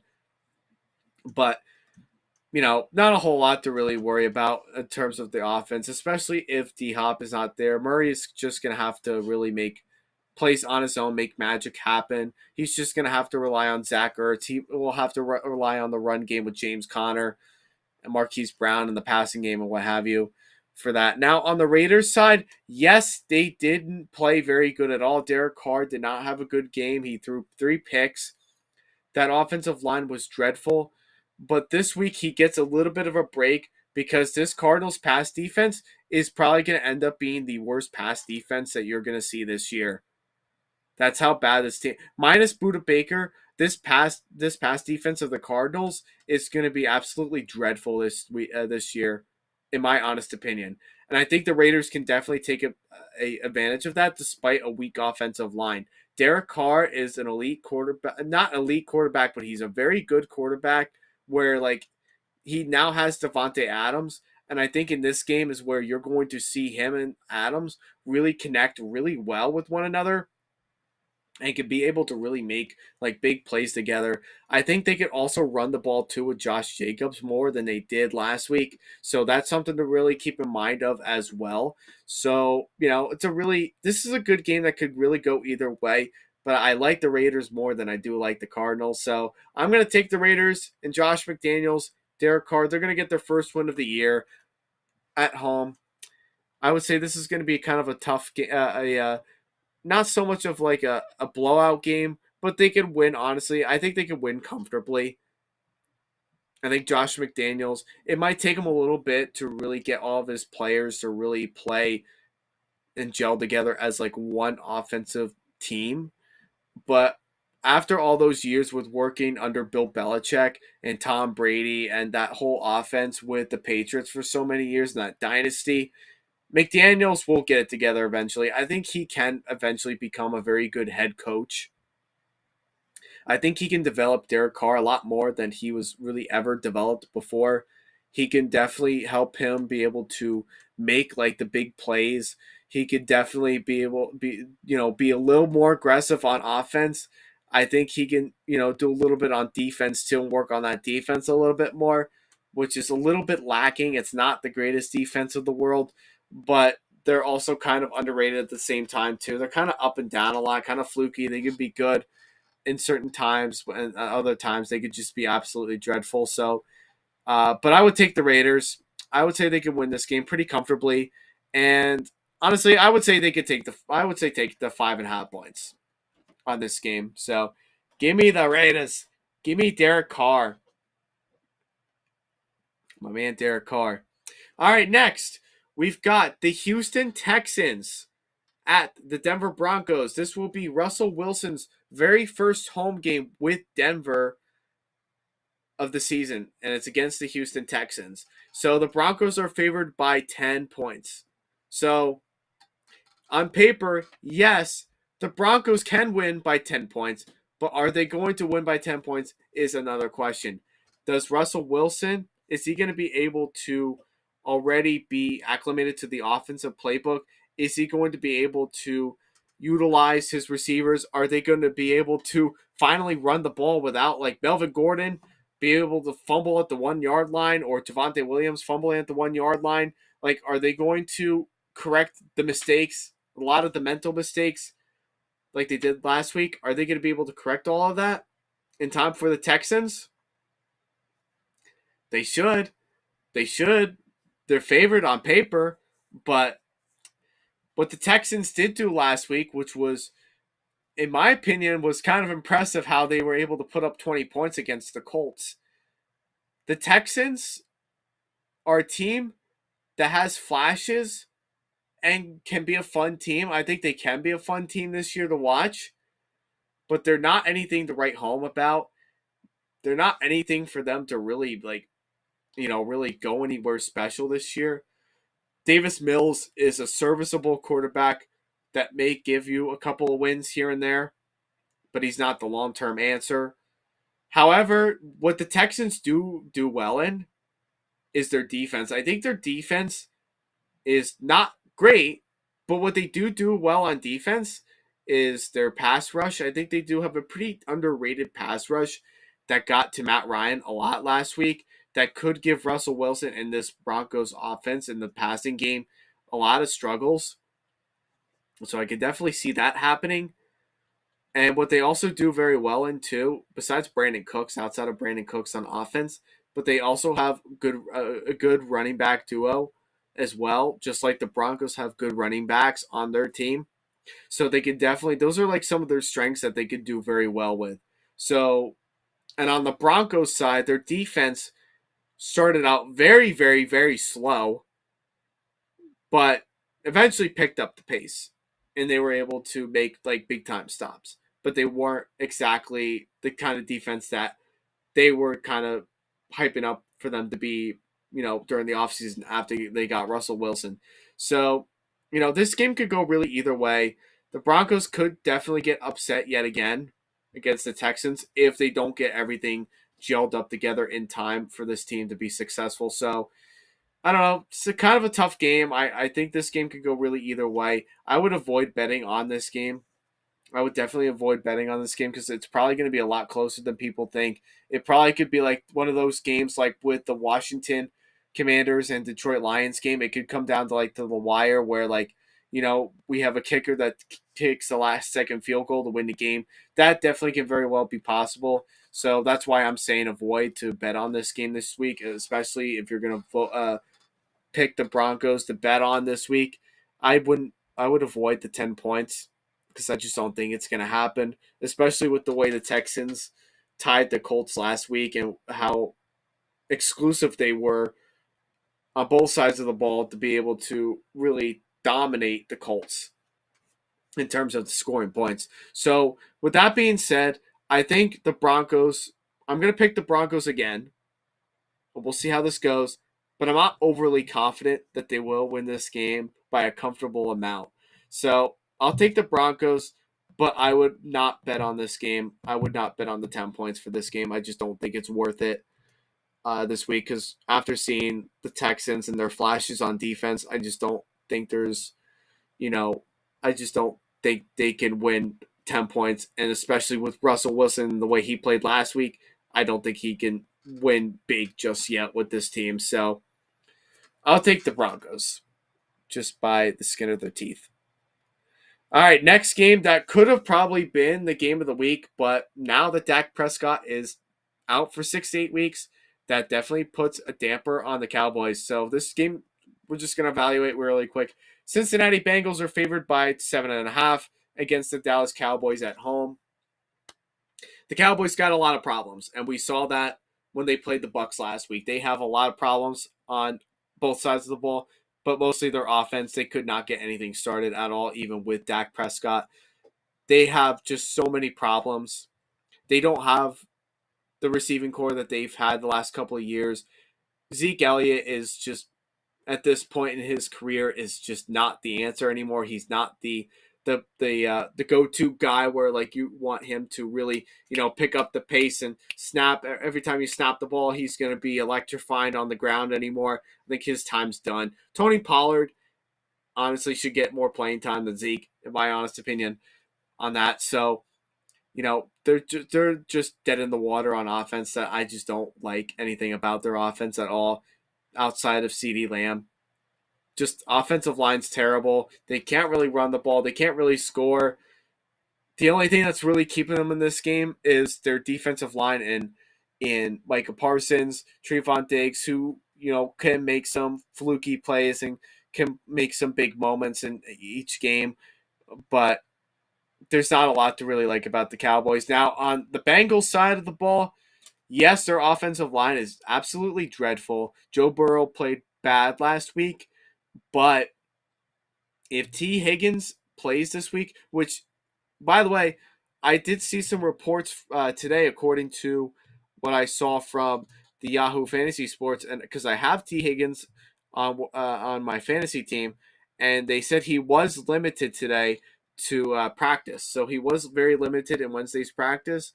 So they're saying that he could play this week, or he may not. If he does win, that helps out their offense a little bit more, so that way they don't have to just rely on Jamar Chase all the time and Tyler Boyd and Joe Mixon. But if he doesn't play, that hurts them a little bit in the passing game, but it's not going to be like the overall outcome. I think regardless either way, the Bengals should be able to win this game without Dak.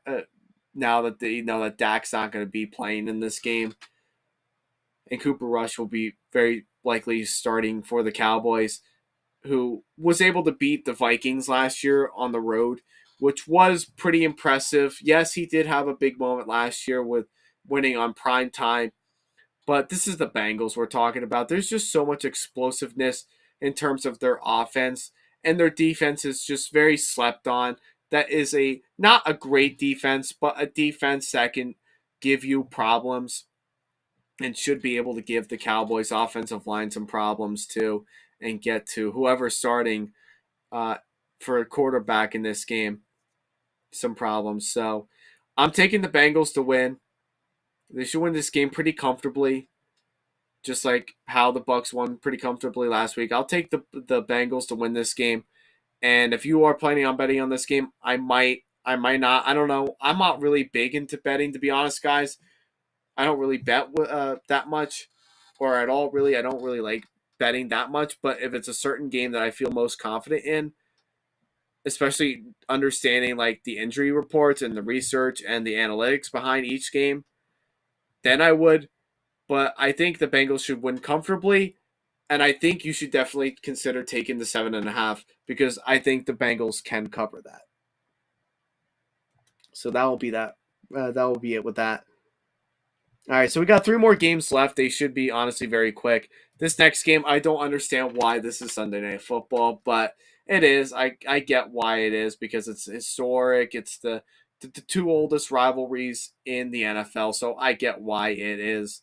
It is the way that it is. But the Bears are going to Green Bay, and Green Bay is favored by 10.5 points on Sunday Night Football. So Bears, we already know they're not a very good team though they won against the 49ers last week, which really wasn't that big of a shock to me. I knew they would give Trey Lance and that 49ers offense some problems in Chicago, especially. So it doesn't really surprise me that they won. While Green Bay on the other side, Green Bay also didn't do anything better than the Bears, despite they lost to the Vikings. But the Packers are struggling right now on offense in terms of Aaron Rodgers trying to find his number one receiver. We don't really know who he's going to really be focusing on the most and being able to trust as the number one receiver. So, this game is definitely not anywhere as good as some people probably would have made it out to be earlier in the year. I don't know. I don't understand why this is still Sunday night. If they wanted to make this a primetime, should have been a Thursday night game. But this should be a really easy answer for me. Aaron Rodgers owns the Bears. Aaron Rodgers owns the Bears, and that was shown last year. So I'm going to take the Packers to win. Would I say they covered the 10.5 points? Probably. They probably could. Because I think Aaron Rodgers can be able to sling the ball down the field well with the lacking defense of the Bears. There's still a decent defense that can make some big plays with Eddie Jackson and with what's his name, Roquan Smith. Like, there are some key players on that defense that's still very, very, very, very good. But the defense is nowhere near it was the last 4 to 5 years. So, with that being said, Packers should win this game. I'll pick them to win the game. And I would probably, and if you're betting on this game, I would say they probably could win by 10, which really wouldn't be too much of a shocker. So, yeah, I'll take the Packers. All right, 2 more games left. We got a double header coming on Monday Night Football, and the first one being the Tennessee Titans, who are going to be making their way to play the Buffalo Bills in Buffalo, New York. The Bills are in this game, which is a little bit surprising, are favored by 10 points, even. They're favored by 10 points, which is a little bit of a surprise considering of how back and forth both of these teams have gone the last few years. They've gone toe to toe with one another. I know the Titans had a really good game last year against the Bills, who the Bills also had a very good game, but Derrick Henry was just an absolute monster in that game last year that really overtook everything. And the Bills just was not able to convert on fourth down.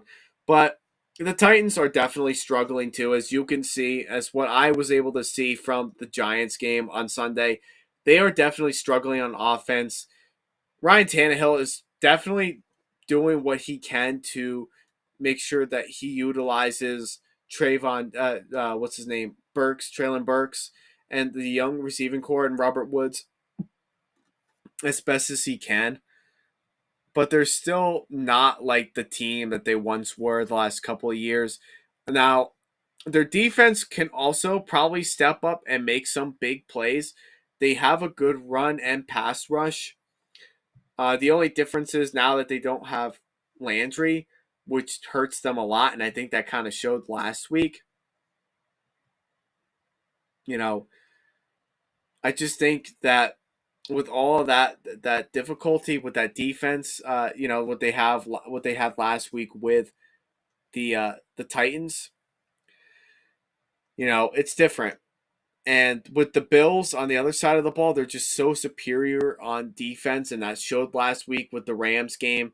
And their offense is just so explosive that they can beat you in any given way. So this will really surprise me that the Bills are favored by 10? Yeah, a little bit, because I think Mike Vrabel is a good coach and he will do whatever he can to keep a game as close as possible.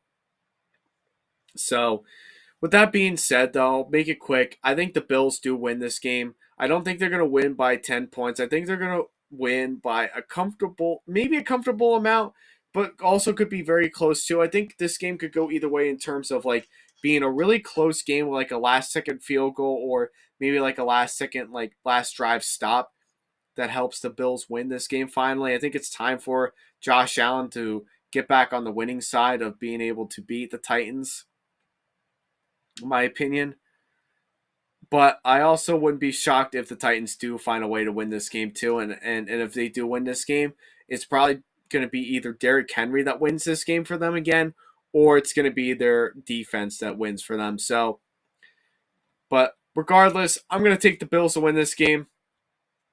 But I don't think I would worry about betting the 10 points on them, though, if I'm being completely honest. All right, in the last game for week number 2, we've got the Philadelphia Eagles, who are favored by 2.5 points. They're 2.5 favorites with the Minnesota Vikings. The Minnesota Vikings are my sleeper team for this year in the NFC. They're just very electrifying on offense, and that showed last week in terms of Kirk Cousins and Justin Jefferson, who, by the way, I believe could be the number 1 duo in the league this year, because of how electrifying they were against the Packers last week, which was very, very impressive with the way of how bad they were able to beat up on the Packers and their defense, and how well rounded that their defense is now, that was able to contain only Rodgers to 7 points. So their defense looks like they've done a lot of work in the offseason to their defense. I think they look much better. They look a lot faster than they did last year. Last year they were very slow. This year they look a lot faster. They look more in sync, and they look like the Vikings team that they're normally known for, like a run team kind of a thing. They're able to do. They can run the ball, they can pass the ball, and they play good defense now. So I think they're back to like the traditional Vikings way, just the way that they looked. I think they're back to their winning ways, and I think they'll have a winning season. The Eagles, on the other hand, yes, it was nice. Not nice, but yes, they were able to drop 38 points, which was impressive. Jalen Hurts had a good game, a good run game, and whatnot. He was able to rush for a touchdown, and he was able to, him and AJ Brown did have a really, really, really good connection with one another, and were able to really stay in sync with one another this week. And that could be another duo this year. That could be, one of the top 5 duos in this league this year, but what really didn't impress me was their defense. I just don't think their defense is like anywhere what people think they are, because they should have blown out the Lions by the way that the score was looking, and just by how Jalen Hurts and how he was dropping dots everywhere, and just by how much that they were able to run the ball on the dreadful Lions defense. So they really should have blown out the Lions the way that they did, that they were, in the beginning of the game, but they just let them come back and only beat them by 3 points. So if you're a defense that's supposed to be really electrifying, and you're supposed to be a defense that's supposed to be maybe top 15 or top 10 this year, and if your offense is supposed to be, Jalen Hurts being able to drop tutties for A.J. Brown and, whoever else they have, Devonta Smith and all those guys too, and now they have Miles Sanders, in the backfield. If you're supposed to be like this legit Super Bowl contending team, or at least division winner of the NFC East, which is not really, too much of a shocker if they do. If they're supposed to be like all those great things, then they really got to step it up against the Vikings if they want to be able to do that. But I don't think they're going to be able to do that. And I'll tell you why. Because I just think the Vikings are unstoppable when Kirk Cousins and Justin Jefferson are able to connect. I don't think the Eagles secondary has that to be able to cover Justin Jefferson. I don't think many teams in this league does that can really cover Justin Jefferson well. So it's not really that big of a decision to really make in this. If I'm being honest with you, It's more of just having more of like that analytics side behind you, being able to like analyze like games and how they played last week with one another, where they really struggled with, what they really improved on. So that's really how I base like these matchups for each week, is just based off of how they did last week, how they're going to improve, and what matchups are going to be well. I just don't see really anything special about the Eagles secondary that makes me go, wow, this is electrifying. This is the best secondary I've ever seen in my life.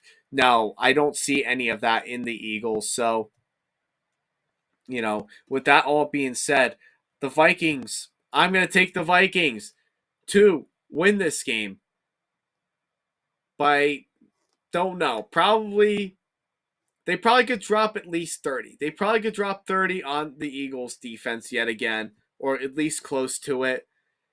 And the Eagles might be able to cover the spread. So I wouldn't be too keen on, I wouldn't really be too fixated on whether or not they're going to cover the spread. I think the Eagles can cover the spread a little bit. So that way they can kind of, or you could bet on the money line, like, if they do win or they lose by 2.5, you know, that could be very well possible too. But I'm taking the Vikings to win this game, and then if you want to bet on this game too, you could definitely bet on the Eagles to cover 2.5. But I'm taking the Vikings to win that game, and I think they could win kind of pretty comfortably, honestly, because I just don't see anything interesting about the Eagles defense.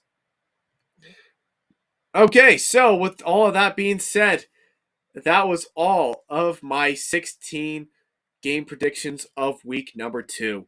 So, just one more time, I know we're getting over. I apologize for having so long of a I can't think of the word. I apologize for keeping you guys this long. We've been doing this for 2 hours now. We're almost into 2 hours, but I appreciate all of those who were able to stick in and be able to listen to a long period of time. I appreciate everybody that was able to stay in. I hope you guys enjoyed the show. Let me know what you guys think. But I really appreciate everything that you guys have been doing. I hope you guys really liked the video. I hope you liked everything that I had to say. So before you log off for the night and before we end the stream, just make sure you be able to please drop a like on this video and other videos that I have posted on my YouTube channel. Let me know what you guys think, what kind of content that you would like to see in the near future, what segments you would like me to start doing on this channel to help grow this YouTube channel to be where I know it can be in the future, and what have you. So just drop a like, leave a comment down below. Also, make sure you do this before you sign off too and go to bed for the night, because it's almost 11 o'clock at night on the Eastern Coast. Make sure you hit that subscribe button down below. Let me know what you guys think. If you like and want to watch more of my NFL content and coverage that I am going to be covering all season long, just hit that subscribe button. Hit that notification bell. Make sure that you are following what you're supposed to be following at this point in time. And when I do all of my prediction videos, my weekly recaps and reaction videos and what have you, or maybe other segments that I have going on as well, or maybe even rants or anything special that's going on in the league right now, hit that subscribe button, hit that notification bell. You will not regret it at all. And with all of that being said, I thank everybody for tuning in tonight. I know it was a long night. It was almost 2 hours long, but I appreciate everything you've been doing for me. Keep telling people to subscribe. Keep telling people to tune in to all of my videos and my live streams. We're going to be doing this all throughout the season and even during the off season too. So I'm really excited for this channel to grow. I really appreciate all that you guys have been doing for me since my debut here on YouTube. So with all that being said, I just want to say thank you guys so much for everything you do. This is your boy James, as your favorite football fanatic, saying peace, and we will see you all next time. Thank you.